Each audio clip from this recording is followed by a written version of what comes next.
thanks for joining me again today. Today we are going to be starting celery. I've got some of my West Coast Tango celery here that we're going to be starting, but you can do this with any of your varieties.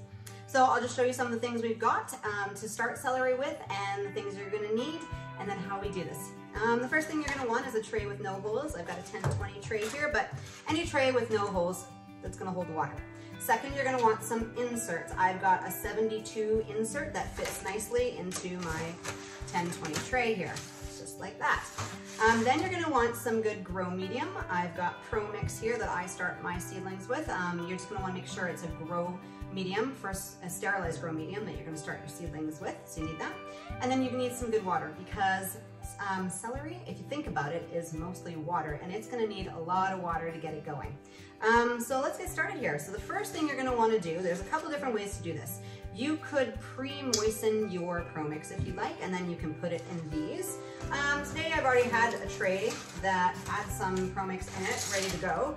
So I'm actually just going to water this and tamp it down. So the thing about celery is it requires light to germinate. And so you're going to want to have these seedlings sitting right on top of this Promix. You're not going to want them falling in too much. You can actually sprinkle something like a vermiculite or a little bit more of your potting medium, your starting medium on top of your little seeds just to hold them down so they stay in the soil, but you're not going to want a lot because these guys require light. Okay, so let's get started. Let's just get some water into this.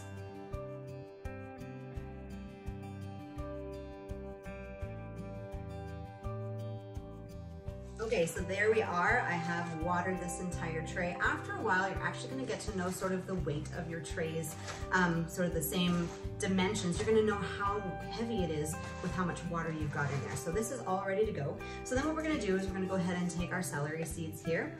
And these guys are really, really, really tiny. So you're going to want to put them in sparingly, especially if you only have a few.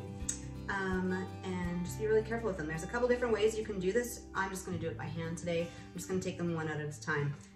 You can also get a cute toothpick and dip it in water and put them in individually like that if you find it easier, but I don't have a really hard time seeing all these guys. So we'll go ahead and fill this tray up for you.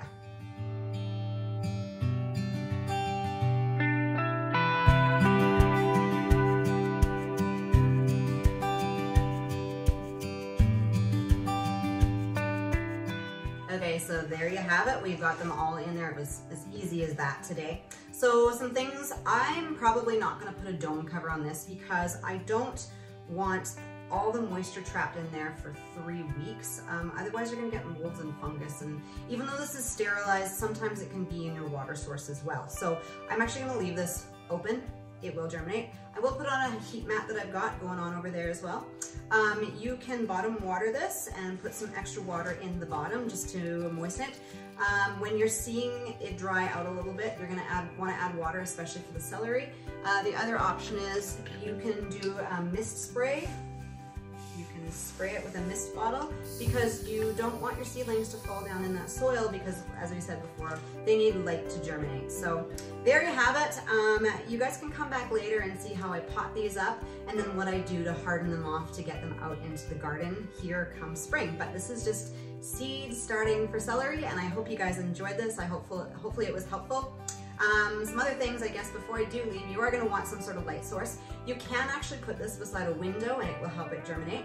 The other thing is if you have a setup where you have some grow lights, that's great as well. If you want to set up your own setup for grow lights, I'm going to do a video here soon on my setup and how I have it going. I have a really simple metal rack that I've got some grow lights like this that I've got positioned underneath each of the racks. And then what I do to get these up towards my light as high as I can, I just put containers underneath them or cardboard boxes. And as they grow, I start lowering them away from the light a little bit. Helps your seedlings not go laggy.